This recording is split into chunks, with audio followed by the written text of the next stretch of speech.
notre peuple décidera lui-même de son destin. Nous voulons que l'Algérie demeure française. Nous demandons à toute la population de garder son calme. C'est des choses qui marquent à vie.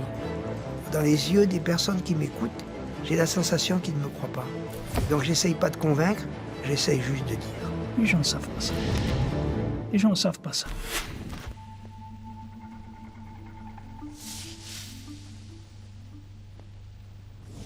Quand on découvre l'Algérie, c'est sensationnel. Surtout que 90 ou 95% n'avaient jamais été sur la Côte d'Azur. Donc c'est un peu comme la Côte d'Azur, quoi. Mais c'est une vraie découverte.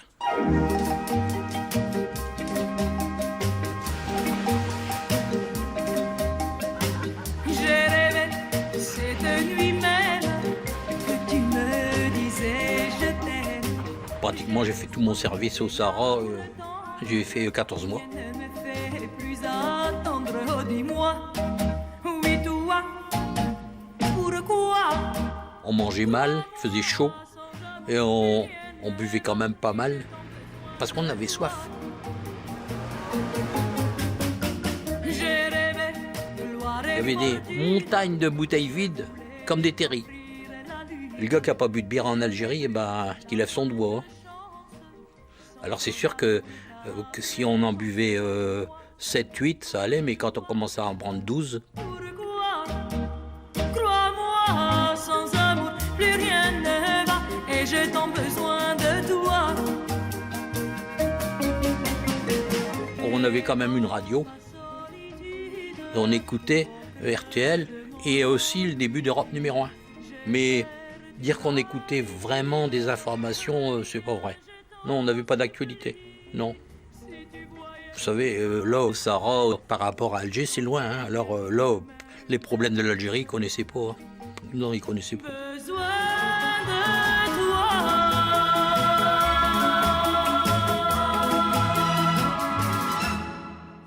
Grâce au progrès de la pacification, au progrès démocratique, au progrès social, on peut maintenant discerner le moment où les femmes et les hommes qui habitent l'Algérie seront en mesure de décider de leur destin une fois pour toutes, librement, en connaissance de cause.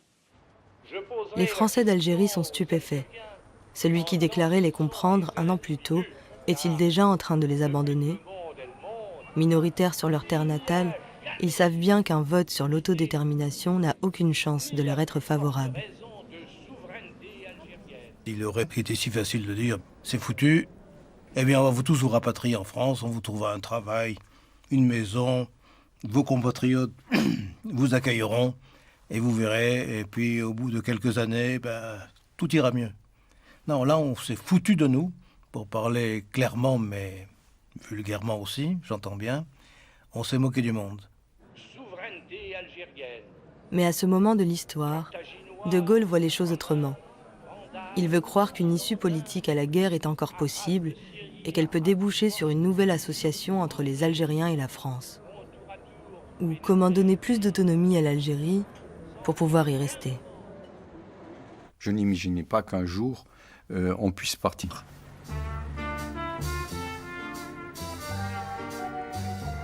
J'ai cru qu'on pourrait continuer à vivre là. Je n'imaginais pas autre chose, de toute façon.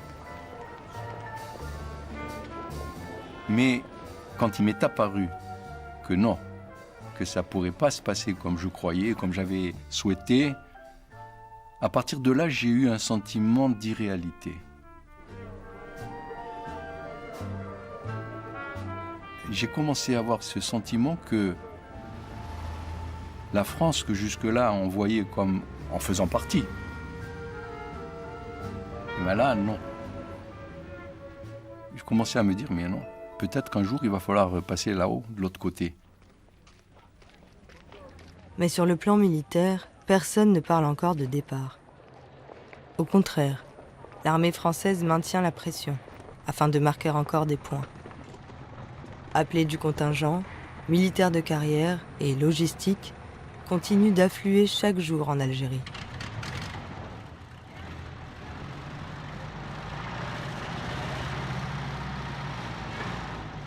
dans le bled, nous ne sommes pas au contact rapproché on ne lit pas le journal, on n'écoute pas la radio, on a des informations par les gens qui rentrent de permission, etc. On est vraiment ailleurs. À ce moment-là, quand il dit ça, De Gaulle, en septembre 59, ce discours dans lequel il évoque l'autodétermination, qui en fait est une porte ouverte à l'indépendance, c'est évident. Et à ce moment-là, nous sommes convaincus que c'est pour tromper l'ONU. Car il faut dire qu'à l'ONU, nous avons tout le monde contre nous. Le monde arabe, le monde soviétique, les Américains, tout le monde est contre nous. Et donc, on se dit, ah, De Gaulle est à droit, il laisse cette porte ouverte pour faire en sorte qu'à l'ONU, les attaques soient moins violentes, qu'on lui laisse un peu de temps. Sur le terrain politique, De Gaulle refuse toujours de discuter avec le FLN et son gouvernement en exil. Il cherche d'autres interlocuteurs avec qui préparer l'avenir de l'Algérie. Alors, il autorise Messali Hadj, le leader historique du nationalisme algérien, à quitter sa résidence surveillée à Belle-Île-en-Mer. Une décision qui revigore les militants de son parti, le MNA. Le parti était au creux de la vague. Et il fallait remobiliser, il fallait redynamiser, il fallait remonter la pente du MNA. Et à partir de là, Messali, il a revigoré le parti. Nous avons pris acte du droit à l'autodétermination proclamé par le chef de l'État français. Pour nous, le plan du président de la République peut être considéré comme une base de discussion. On ne peut que se réjouir de cette importante déclaration qui répond nettement aux aspirations de notre peuple, qui décidera lui-même de son destin. Quant au MNA, il reste toujours fidèle à son programme.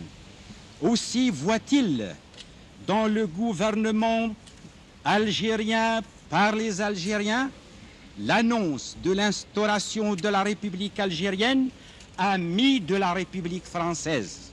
Petit à petit, la situation, elle s'est un petit peu améliorée et donc il y avait moins de tension, il y avait moins de peur.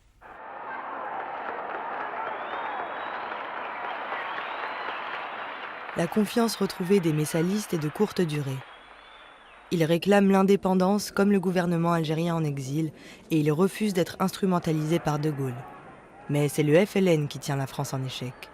Hors de question de partager les bénéfices de la lutte avec le MNA. Alors la guerre fratricide entre Algériens s'intensifie.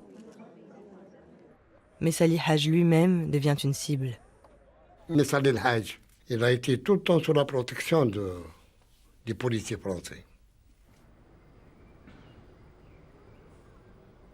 On n'a pas pu l'atteindre. On a atteint ses principaux responsables, ses adjoints. On les a atteints, on les a abattus, on les a tués. Mais lui, on n'a pas pu le joindre parce qu'il était fortement protégé par la France.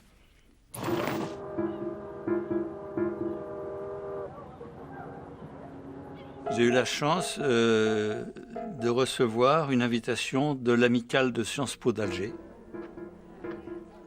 pour faire un voyage d'information. Donc ça commençait par la visite de la Casbah d'Alger. Tous les coins de maison sont numérotés à la peinture, chaque truc est quadrillé et les paras sont à chaque coin. Donc, si vous voulez, là, c'est une sensation vraiment physique. C'est l'occupation. Deuxième sensation forte, c'est la visite des plus gros propriétaires, capitalistes agricoles, finançant tout ce qui pouvait être Algérie française, et me disant du bien des travailleurs algériens parce qu'ils sont très obéissants, etc., etc.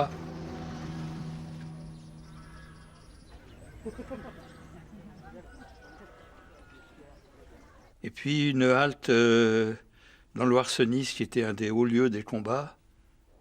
On a un entretien avec le capitaine qui nous fait le grand discours très puissant de la guerre psychologique et de la lutte contre le communisme international et ses dérivés. Les étudiants de l'amicale d'Alger étaient très sympas. Ça m'a effectivement, perturbé, enfin troublé, attristé, quoi, que ces gens qui étaient coupables de rien risquent de se trouver dans une situation dramatique. Est-ce que vous avez des camarades musulmans? Vous êtes étudiant, par conséquent, vous les rencontrez sur les bancs de la faculté. Est-ce qu'il y a une certaine sympathie avec eux? Une certaine sympathie. Plutôt là, on pense à travailler, mais on égare tout point de vue politique. J'ai des voisins, mais dire camarades, non. Mais vous ne sortez pas avec des musulmans, vous n'allez pas au bal, vous n'allez pas danser, Ah vous non, n'allez pas au du cinéma tout. avec eux. Il faut les connaître pour pouvoir les juger. Alors nous qui les connaissons, on peut les juger et on peut voir les indigènes. Hein, et on peut voir que l'association est impossible. Parce qu'il s'est créé un fossé entre nous et on ne peut pas le reboucher, ce fossé. C'est fini, c'est trop tard. Dans les rangs de l'armée française en Algérie, la nouvelle orientation politique de De Gaulle vers l'autodétermination fait grincer des dents. Le général Massu a exprimé son désaccord publiquement. Il doit aussitôt quitter Alger. Privés de l'un de leurs héros, les ultras de l'Algérie française laissent éclater leur colère. On est en opération, je rentre le soir et on dit tiens, il y a le radio qui me dit ah mon lieutenant, il y a Alger, il se passe des choses à Alger, ça tire dans Alger.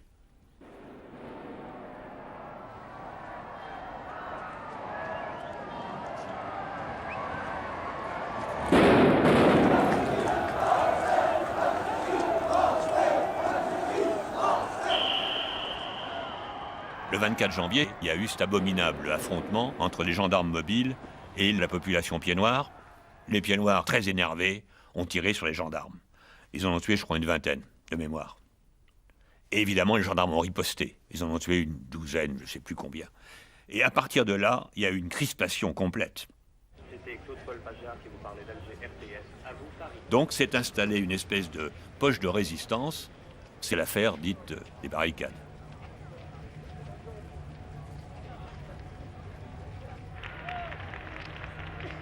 Dans le bled, on écoute ça à la radio avec intérêt.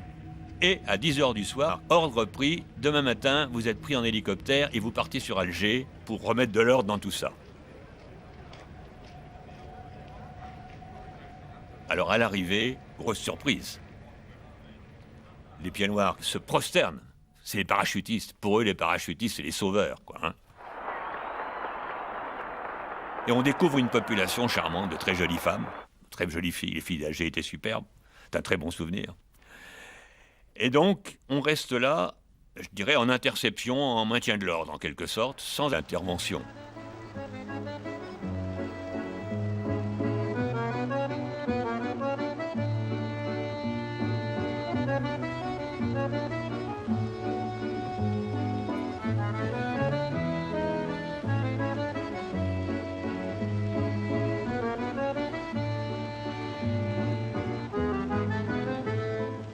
Certains à Alger sont entrés en insurrection. Ils se dressent en armes contre l'autorité de la France. Je dis à tous les soldats français, votre mission ne comporte aucune équivoque et aucune interprétation. C'est moi qui porte le destin du pays. Tous les soldats français doivent donc m'obéir.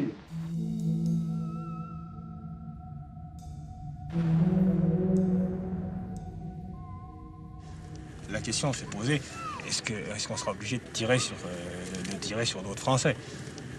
Il y a la discipline militaire et il y a les ordres que nous aurions reçus. Il n'y avait pas de problème, en ce sens qu'il y avait un problème moral, si vous voulez, mais le jour où on nous aurait dit il faut tirer, on aurait bien été obligé d'y aller. Une semaine de barricades. 15 gendarmes tués par les ultras. Pour la première fois dans ce conflit, des Français ont tiré sur d'autres Français. Les leaders de l'insurrection finissent par se rendre. Mais pour De Gaulle, ils sont allés trop loin. Les milices de l'Algérie française sont dissoutes et leurs soutiens au sein de l'armée reçoivent l'ordre de quitter le territoire. C'est là qu'on a basculé politiquement, je dirais. À partir de là, on prend conscience de la manœuvre gaulliste. Alors, elle se fait pas immédiatement. Le basculement n'est pas immédiat. Il se fait tout au long des années 60, en fait. Tout au long des années 60, petit à petit, on prend conscience qu'il est en train de nous orienter vers un départ, quoi. Renoncer à l'Algérie, peut-être, mais pas complètement. Car il y avait le Sahara, ce désert immense, à lui seul 4 fois plus grand que la France. Il était inhospitalier, mais très précieux. Car en 1956, on y avait trouvé du gaz et du pétrole.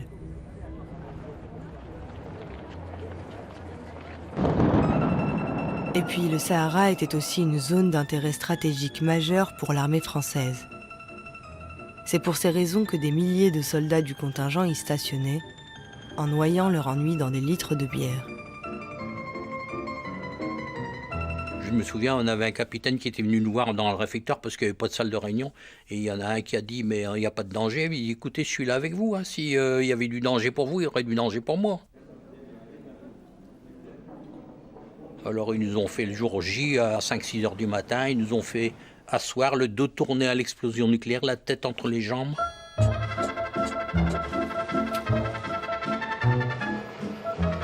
Alors on entendait le décompte et puis quand ça se déclenche, on n'entend absolument rien. On n'entend rien du tout.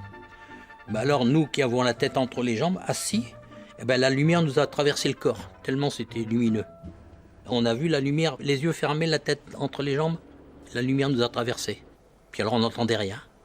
Et puis alors le capitaine il dit maintenant vous pouvez vous lever, vous regardez. Alors on voit le champignon qui sort là d'un seul coup comme ça. C'est magnifique, hein, c'est que les couleurs sont sensationnelles. Et puis alors là, boum, comme un orage multiplié par 20 quoi. Et la terre elle bouge comme ça.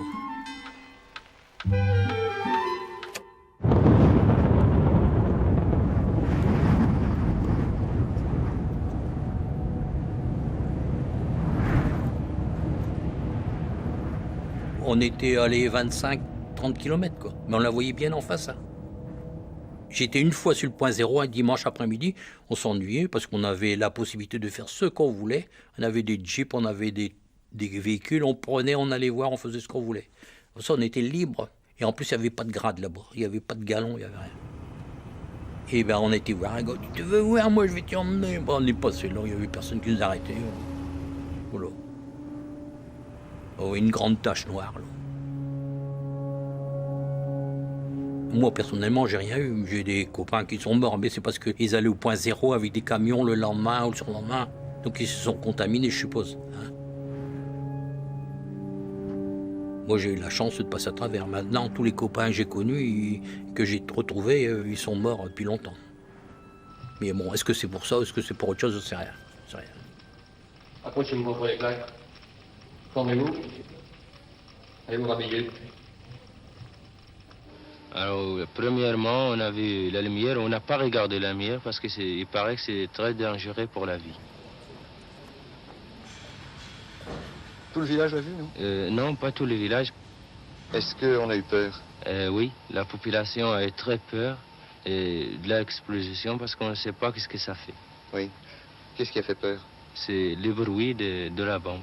Il y a eu des dégâts ou quelque chose? Non, non, non, il y a eu quelques portes ouvertes, c'est tout.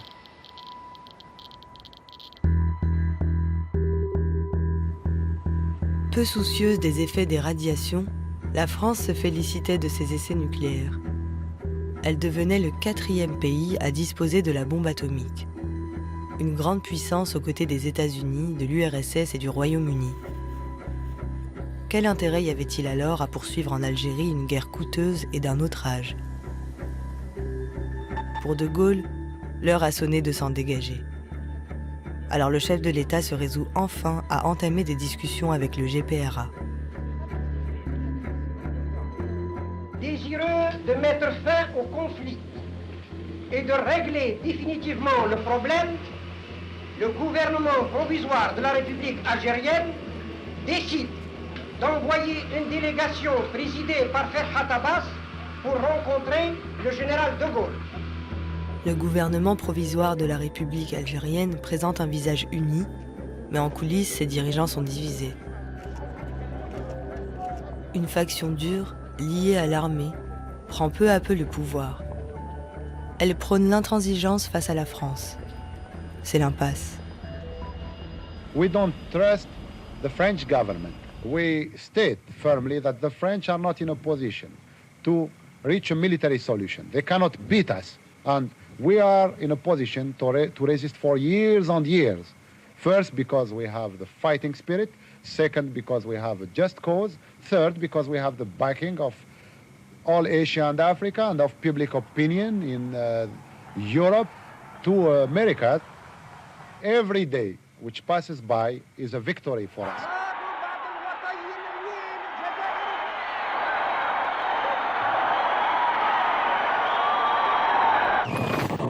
Au début, j'écrivais beaucoup. Après, j'envoie juste tout va bien. Voilà, ou j'envoie des télégrammes, tout va bien. On n'a plus l'esprit, on n'a plus le temps, on n'a plus.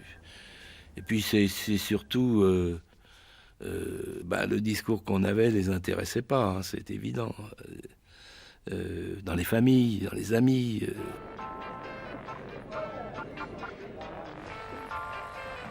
Moi, ma petite copine, quand j'ai eu une permission, elle m'a plus reconnu. Moi, je l'ai pas reconnu non plus.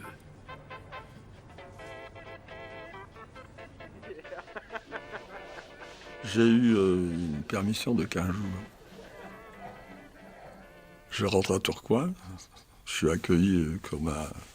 Non, pas comme un héros, mais avec la plus grande satisfaction par ma mère, mon père, ma famille, tout le monde est là. On est heureux de se retrouver. Mais j'ai quelques appréhensions. Je dis, tout a changé ici, il n'y a pas rien qui va, c'est plus comme avant. La seule chose que je ne ressens pas, c'est que c'est moi qui a changé. Et là, j'étais à peine rentré, je suis allé voir mon ancien employeur. Et il me dit, « Ah, t'as eu de la chance, hein, t'as fait un beau voyage. » Ben écoutez, je l'aurais pris par le collet, j'aurais bien secoué. Vous vous rendez compte, hein? T'as eu de la chance, t'as fait un beau voyage. Les gens ne se rendaient pas compte des problèmes qu'on avait. Et moi, je ne me rendais pas compte de mon état.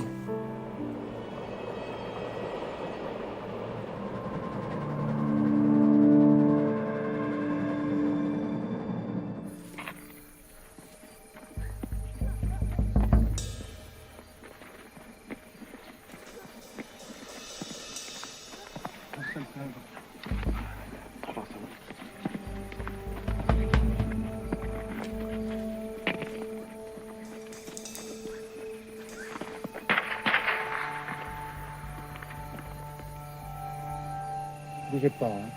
Bougez pas, ne tirez pas.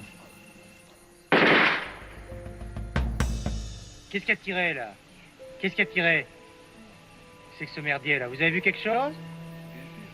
Qu'est-ce que vous avez vu? Où est-ce qu'ils sont, là? Derrière cet arbre? C'est cette merde, là. Vous les avez vus derrière l'arbre? Bougez pas, lieutenant. J'ai pas bougé.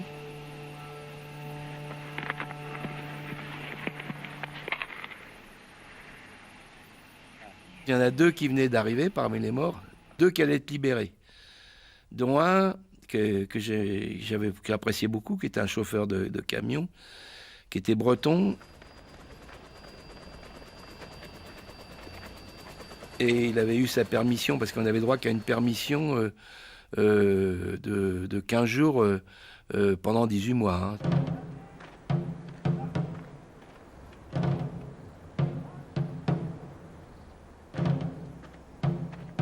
Il avait une copine et était tout fier de nous dire « Je vais être papa quand je vais être libéré ». Bah, le pauvre vieux, il a fait un orphelin. C'est des trucs qu'on ne peut pas accepter, ça, c'est évident. J'avais un seul ami et on me l'a tué. Il était plus que lui, il était un peu moi. Je crois qu'en le tuant, on m'a aussi tué. Et je pleure la nuit, mais on ne le sait pas. Ouais, c'est des moments très pénibles quand on doit, dans la Piole, enfin la Piole, c'est pas la Piole, c'était Gourby, on doit séparer les affaires civiles et les affaires militaires. Ça pose problème. Ouais. C'est des moments difficiles.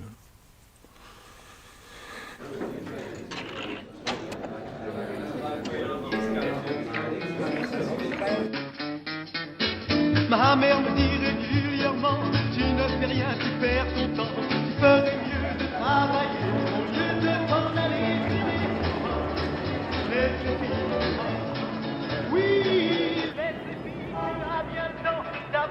La société française était en pleine mutation.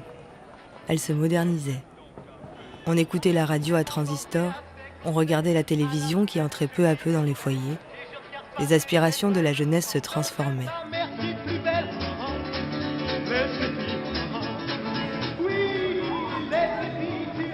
Pour ceux qui avaient 20 ans, est-ce que la guerre en Algérie avait encore du sens ? Pourquoi partir là-bas ? On préférait danser sur des rythmes nouveaux plutôt que de marcher au pas d'un ancien monde. Le sentiment d'absurdité et de révolte s'accentuait chez certains. Oui, laisse les filles, tu as bien le temps d'avoir des milliers de vêtements pas noirs. Oui, laisse donc un peu les filles. Allez, Rocky! En septembre 1960, des intellectuels et des artistes de gauche publient un manifeste qui fait grand bruit. Nous respectons et jugeons justifiée la conduite des Français qui estiment de leur devoir d'apporter aide et protection aux Algériens opprimés. Nous respectons et jugeons justifié le refus de prendre les armes contre le peuple algérien. Déserter, c'est autre chose parce qu'on n'est plus du tout avec personne. Et en plus, quand on a déserté, on ne peut pas revenir dans son pays tout de suite. Faut aller vivre à l'étranger, etc. C'est pas... ça m'est pas venu du tout à l'idée parce que de toute façon, je voyais pas ça. Je voyais pas ça comme ça. Moi, je préférais refuser de combattre en écrivant une lettre au président de la République, en prouvant ce que je fais et tout. En plus, dans la lettre, j'ai dit que c'est moi qui défends la République, parce que la République a marqué dans le préambule, enfin, on n'ôtera jamais notre force contre la liberté d'aucun peuple. Alors, quand on voit ce qu'on a fait, on dit bon, ça va. On a été 60 à refuser totalement de la faire. Alors évidemment, sur 2 millions de soldats qui sont passés là-bas, ça fait pas beaucoup, 1%, mais c'est quand même ça. Trahir les valeurs de la France ou lui rester loyal malgré tout ? À qui et à quoi rester fidèle ? Tant de dilemmes se posaient aux consciences. En octobre 1960, un contre-manifeste condamne les appels à l'insoumission et à la désertion. Des centaines d'universitaires et d'intellectuels le signent pour résister à l'abandon. C'était contre les intérêts de la France de s'opposer à cette guerre. Donc, à la limite, c'était des criminels, quoi, parce que on peut pas, pendant que les Français se font tuer en Algérie, c'était des coups de poignard dans le dos, quoi. Les partisans de l'Algérie française ne lâchent rien. Écarté du commandement militaire en Algérie, le général Salan vient les galvaniser en organisant à Paris une conférence de presse spectaculaire. En pleine période de vive tension entre le monde communiste et les puissances occidentales, le ton est donné. J'ai eu l'honneur de garantir l'intégrité ainsi que, et surtout, la fidélité à la mère patrie durant les heures tragiques d'une période historique.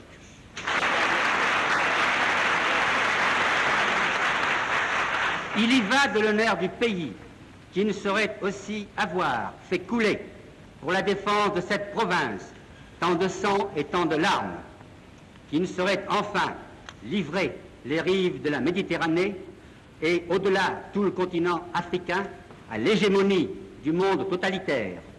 La France en Algérie défend l'Occident en barrant la route à l'impérialisme soviétique.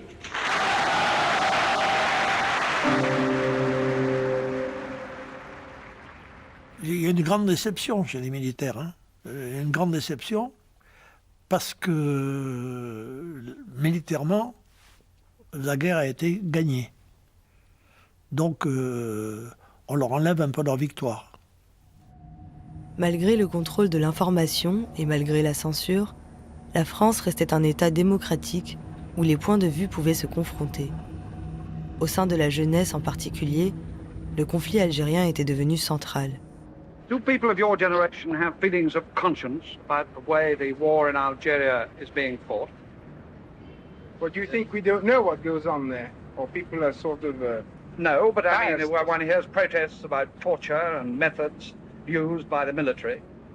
I think I really don't know what to say because I don't think they exaggerate everything as usual.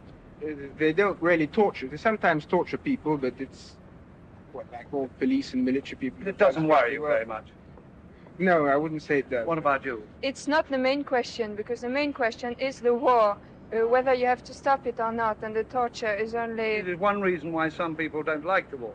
Yes, I think it is one of the main reasons of that, and also because women and children are killed by this war, which are innocent, of course. What do you think? Do you think there is likely to be a military coup d'État? J'avais un professeur de philosophie qui était très engagé sur le plan politique, sur le plan féministe.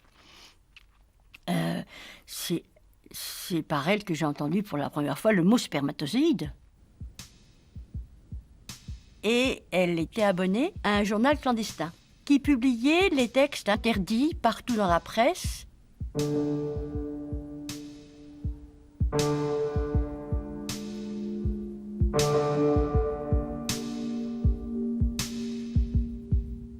Et je suis rentrée dans ma famille, j'avais 17 ans, totalement indignée, en voulant faire partager mon indignation. Et au lieu de cela, quand j'ai raconté à mes parents, mon père est entré en rage parce que je n'avais pas le droit de dire des insanités sur notre pays, qui ne pouvait pas se permettre de faire des choses pareilles, et que si des choses comme ça existaient, ça se saurait. Et c'est à ce moment-là que j'ai commencé à manifester contre la guerre d'Algérie. Et donc, mon père a fait aussi toutes les manifestations contre la guerre d'Algérie, parce qu'il me cherchait. On est étudiant en première année, on militait pour l'indépendance. Bon, il ne militait pas pour l'indépendance d'Algérie, pour la fin de la guerre. C'était pour la fin de la guerre. Parce que si vous, dans le temps, si vous présentiez dans vos papiers, dans votre acte, pour l'indépendance d'Algérie, vous risquiez de vous retrouver devant les tribunaux pour atteinte au moral de l'armée ou je ne sais pas. Donc on militait pour la fin de la guerre, c'était pas militer pour l'indépendance.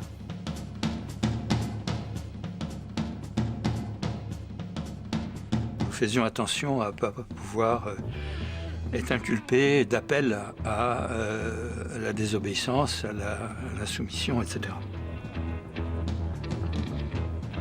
Mais il fallait sur le terrain français, évidemment, être actif.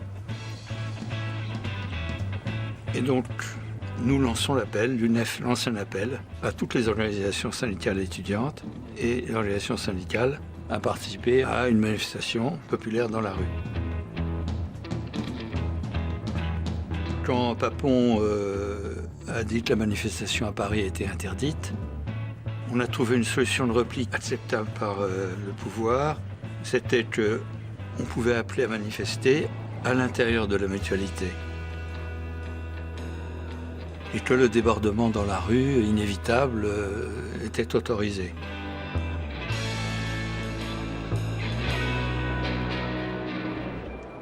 Et donc la manifestation a été un succès autour de la mutualité, ça débordait partout.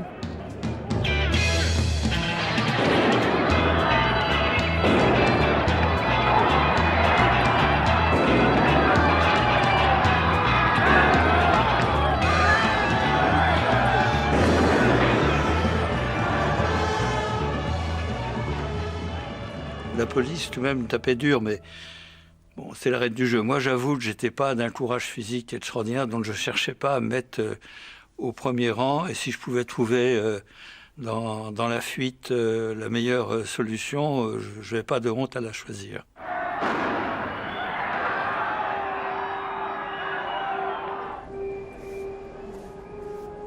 C'était complètement bloqué.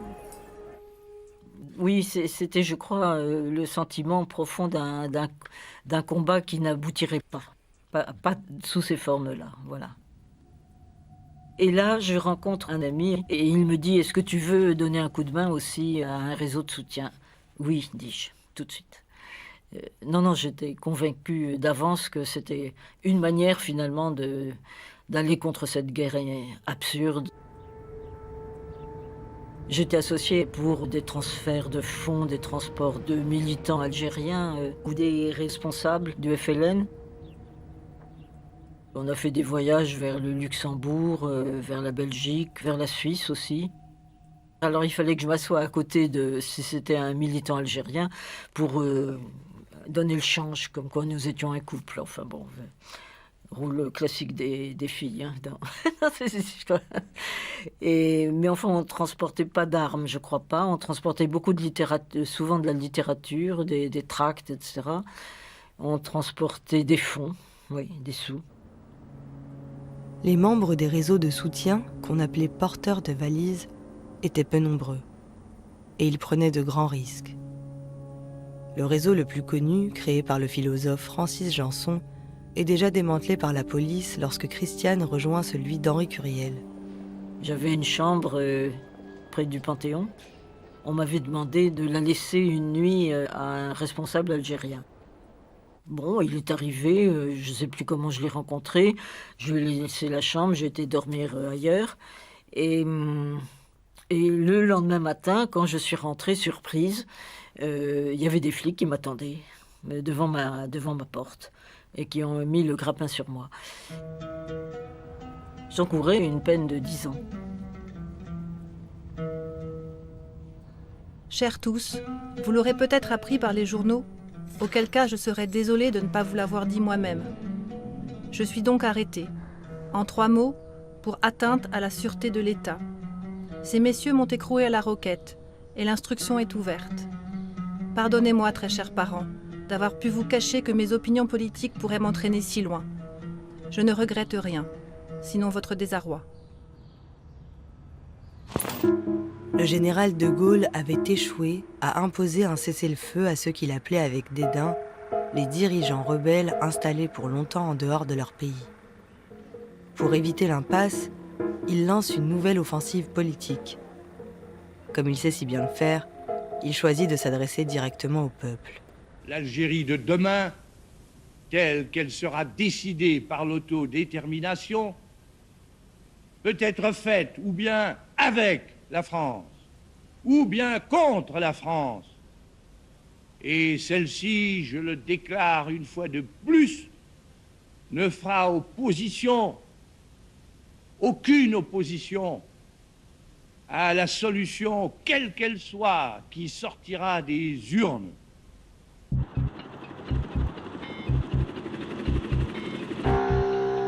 En décembre, De Gaulle se rend en Algérie. Il vient expliquer aux électeurs le droit à l'autodétermination qu'il va bientôt soumettre à référendum. Les ultras de l'Algérie française lancent aussitôt un appel à la grève générale. Elle est très suivie dans leurs bastions d'Oran et d'Alger.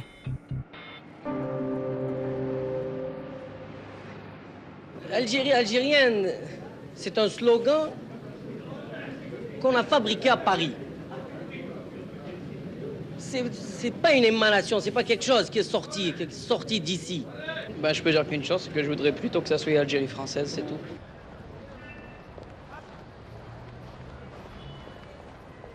J'étais en 4e année de formation professionnelle, l'année de formation professionnelle à l'école normale d'Oran.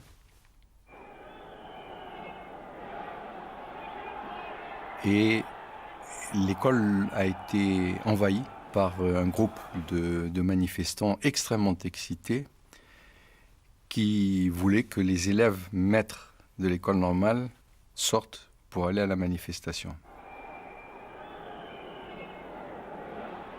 Il y en a qui sont rentrés dans la classe et ils ont commencé à nous dire de façon extrêmement violente. C'était très, très violent. Qu'est-ce que vous faites là? C'est pas ici que vous devez être dans la rue, vous devez manifester.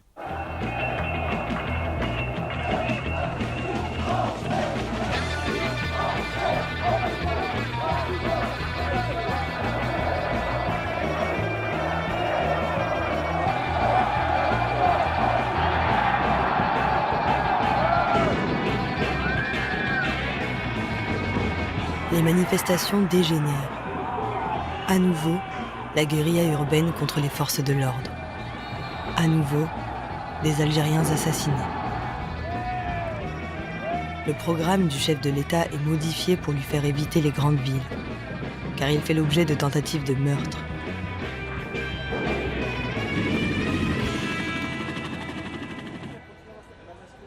Mais rien ne le fait dévier de la ligne de conduite qu'il s'est maintenant fixée. L'Algérie nouvelle appartiendra aux Algériens, aux diverses communautés qui composent ce pays. La France est résolue à vous apporter fraternellement son appui et son concours dans la grande œuvre de développement qui est à la veille de commencer pour votre pays tout entier. Vive la Kabylie, vive l'Algérie et vive la France. Alors à ce moment-là, je deviens vraiment très engagé à Algérie française. Parce que toutes mes relations sont des lieutenants, mais souvent des pieds noirs. Donc nous sommes devenus un antigaullisme forcené, malade, la haine, hein, mais vraiment, c'est ça. À partir de fin 1960, il y a eu multiples organisations, toutes pro-Algérie française, qui se font dissoudre les unes après les autres par le pouvoir parisien.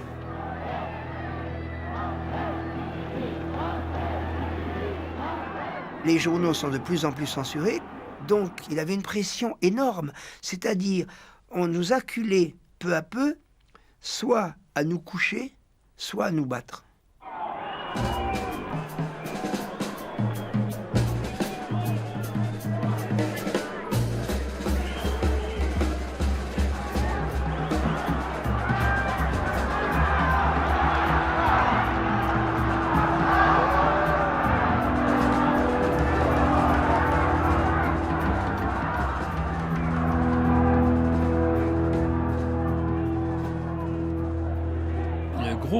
Pieds Noirs, ils manifestaient contre les gardes mobiles. Et ils disaient Algérie française, Algérie française. Arrivé à Bellecour, un groupe de jeunes, ils s'en soulevaient, ils ont crié Algérie algérienne. Au début, c'était des gosses, et ça a ameuté. Et puis c'était des grands, et puis c'était d'autres machins. Et après, c'est monté. Et des femmes, des enfants, des adultes.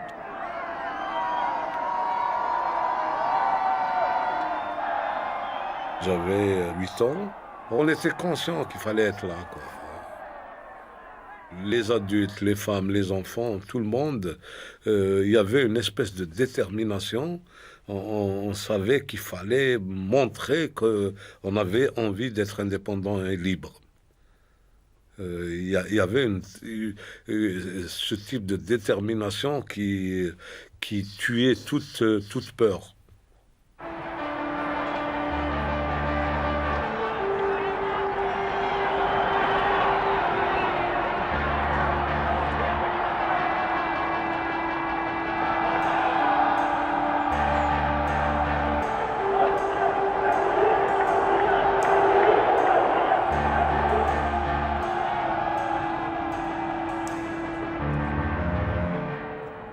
Il y avait un monoprix et ce monoprix a pris feu.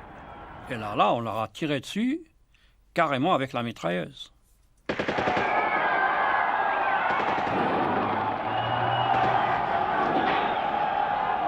Et je me souviens qu'on a vu les premiers morts.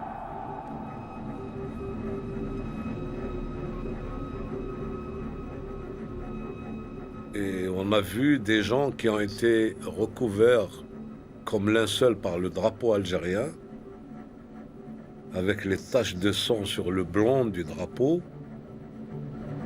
C'est resté une image très très forte pour moi. Jusqu'à présent, quand je vois le drapeau algérien, je vois du sang. Hein. Il y a encore du sang.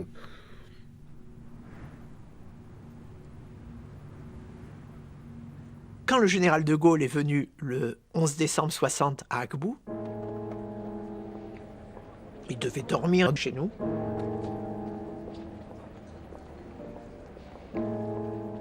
J'ai senti qu'il se passait quelque chose là. Hein. Le menuisier est venu agrandir le lit, ils ont refait la salle de bain pour cacher les traces de balles. Ma mère était dans la préparation, le repas, elle avait fait plusieurs menus, donc il y avait une tension, quoi. Je m'en souviens, ça, c'était à la fois fascinant et puis on était content, quoi. C'était quelque chose de très fort, quoi. Puis finalement, vu qu'il y a eu les événements, ben, il est reparti le soir même. Il n'a pas dormi à la sous-préfecture. Le général de Gaulle semblait très affecté par les événements de ces 2 jours derniers. Le danger des extrémistes est patent. Le FLN joue contre lui-même et met le feu aux poudres. Il permet de mobiliser les Européens et les militaires qui ne sont pas favorables à la politique voulue du général et de la France. Le bilan tragique et officiel est là.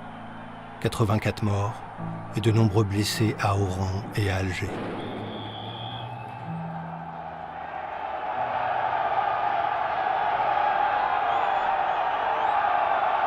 Le jour où il y a eu des manifestations du 11 décembre 1960 à Alger,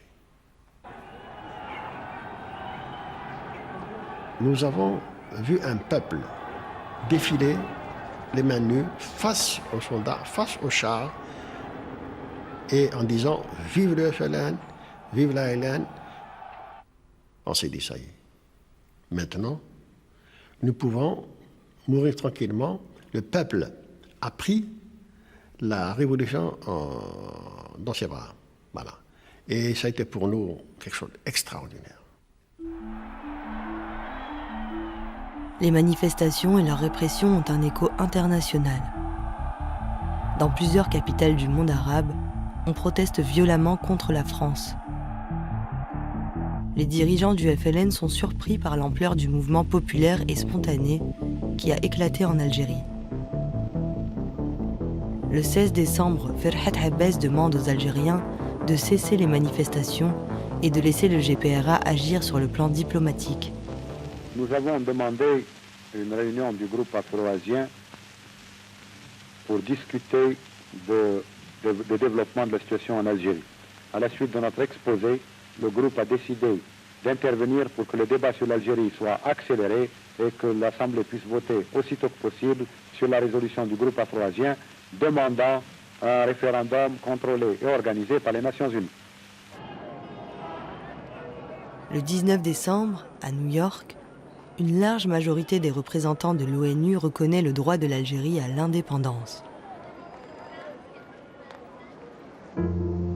Un mois plus tard, les Français répondent par référendum au projet politique que le général de Gaulle a élaboré tout au long de l'année 1960. La question est simple. Êtes-vous pour ou contre le droit à l'autodétermination des populations d'Algérie ? Monsieur, je vois que vous allez casser la croûte, comme on dit, oui, parce qu'il va être temps maintenant. Je m'excuse de vous aborder dans la rue. Je voulais vous poser une simple question. Est-ce que vous allez voter? Oui, je vais voter et j'espère que tout le monde votera, parce qu'il faut en finir avec cette guerre d'Algérie. J'ai un fils qui a 21 ans bientôt, et c'est comme une épée de Damoclès, cette guerre au-dessus de la tête. La nation a marqué une volonté qui exprime une confiance profonde.